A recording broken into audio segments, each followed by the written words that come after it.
Right now, your body is doing things you will never thank it for.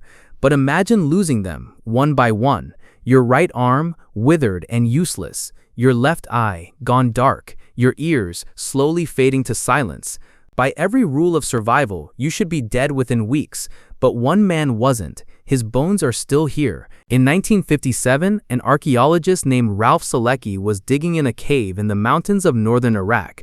The place was called Shanidar. Deep in the dirt, his team uncovered something extraordinary. The skeletons of 10 Neanderthals, buried for tens of thousands of years. But one of them, the one they labeled Shanidar 1, was different. His bones weren't just old, they were broken, then healed, rebuilt by his own body. And that healing is the clue that cracks the whole mystery open. They nicknamed him Nandy.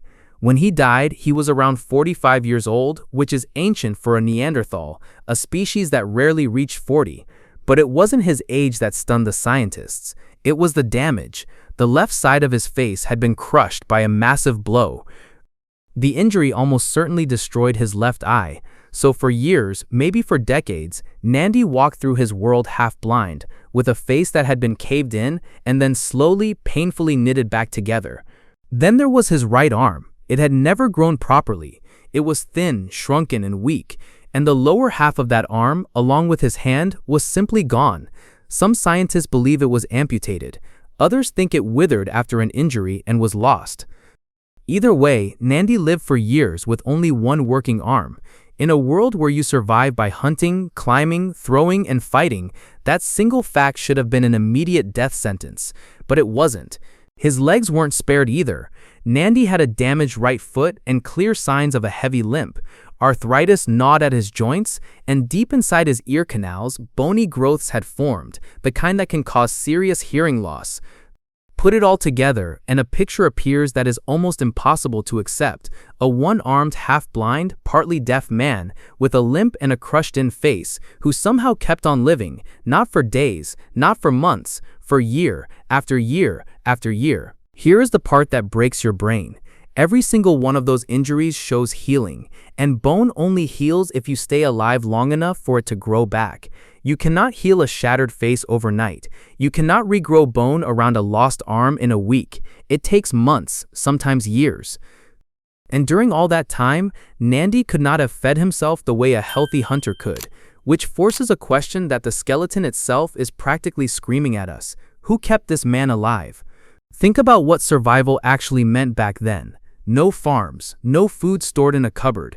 Every meal had to be hunted or gathered, often by chasing animals across brutal ground for hours. A man with one arm, a limp, and a single working eye could not do that, not alone. And definitely not for 20 years. The only way Nandy's bones could heal is if someone else hunted for him, carried food back to him, made sure that the weakest member of the entire group did not starve to death. For most of modern history, we told ourselves one story about Neanderthals. Brutish, stupid, selfish, a world of pure survival of the strongest, where the injured were simply left behind to die. The cartoon caveman dragging a club, grunting, caring about nothing but himself. The skeleton of Shanidar 1 takes that entire story and snaps it in half, because these are not the bones of someone who was abandoned in the snow. These are the bones of someone who was protected, fed, kept. Imagine the daily reality of that. Someone in Nandy's group woke up every single morning knowing he could not pull his own weight. He couldn't hunt well. He probably couldn't even defend himself. In pure, cold logic, keeping him alive cost the group food, energy, and risk, and they did it anyway. For years, that is not a blind instinct. That is a decision made over and over across thousands of mornings in a row to not let one of their own quietly disappear. And Shanidar Cave had one more secret waiting in the dirt. In another grave, the one we call Shanidar 4, a scientist studying the soil found something strange: dense clumps of ancient pollen. Pollen from flowers, not scattered randomly, but gathered in tight clusters right around the body. To the people who found it, the meaning felt obvious and overwhelming. 60,000 years ago, someone may have knelt down and laid flowers beside the body of their dead. It became famous around the world as the flower burial. The idea that Neanderthals mourned, that they could stand over a body, feel loss, and reach for something beautiful to mark it, electrified everyone who heard it. But science does not accept a beautiful story without a fight. Later researchers pushed back hard. Maybe, they argued, that pollen was never placed by human hands at all. Maybe a small burrowing rodent had dragged the flowers and seeds into the grave entirely by accident. So which was it? Grief or a gerbil? For decades, no one could say for certain. Then, in just the last few years, a new team returned to Shanidar cave and began to dig again. And they found more Neanderthal remains carefully positioned in the very same place. The argument is still far from over. But the fact that serious scientists are seriously debating whether Neanderthals held funerals tells you just how far Nandy and his people have already dragged us from the old dumb caveman myth. Step back and look at Nandy as a whole person, not just a pile of labeled bones.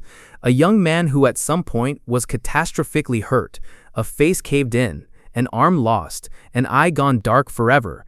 In almost any animal species on Earth, that is simply the end. The herd moves on. The injured one falls behind, and the cold or the predators take what is left. Nature is not sentimental about the weak, and yet in a freezing cave in the mountains of Iraq, nature got overruled. Overruled by what? By other people deciding that he mattered. By someone tearing a piece off their own meal and handing it to a man who could never possibly repay them. By a group accepting, season after season, that being human meant carrying the ones who could no longer carry themselves. 45,000 years before hospitals, before charity, before the word kindness existed in any language on Earth, that exact impulse was already here, already beating, already a part of us.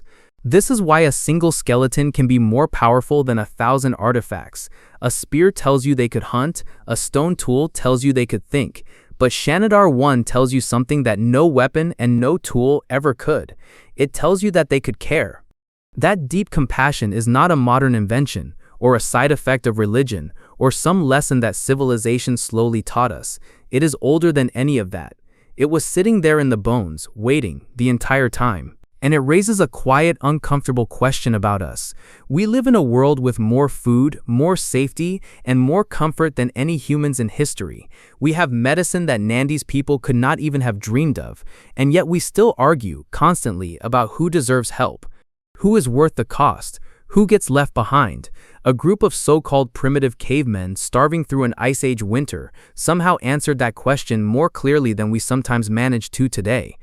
There is no monument to Nandy, no name carved in any stone, because he lived long before writing was even invented.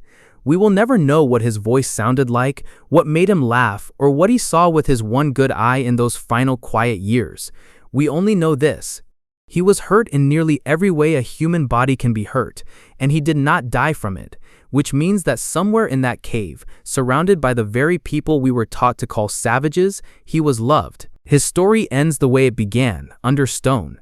Some researchers believe Nandy was finally killed by a rockfall, deep inside the very cave that had sheltered him for so long, crushed, in the end, by the mountain itself. But by then, he had already lived an entire impossible life. A man who, by every law of his brutal world, should have died young and alone, and who instead grew old, kept warm, kept fed, kept alive, year after year, by hands that simply refused to let go. So the next time you hear someone use the word caveman as an insult, to mean stupid, or cruel, or barely human, remember Shanidar 1. Remember the crushed face that healed, the arm that was lost, the 20 years that should have been impossible. And remember that the oldest hard evidence of what actually makes us good is not written in any holy book or any history textbook. It is written in a broken skeleton that would not stop being cared for, in the dark, tens of thousands of years ago. We like to believe that we invented compassion. Nandy's bones say we only inherited it.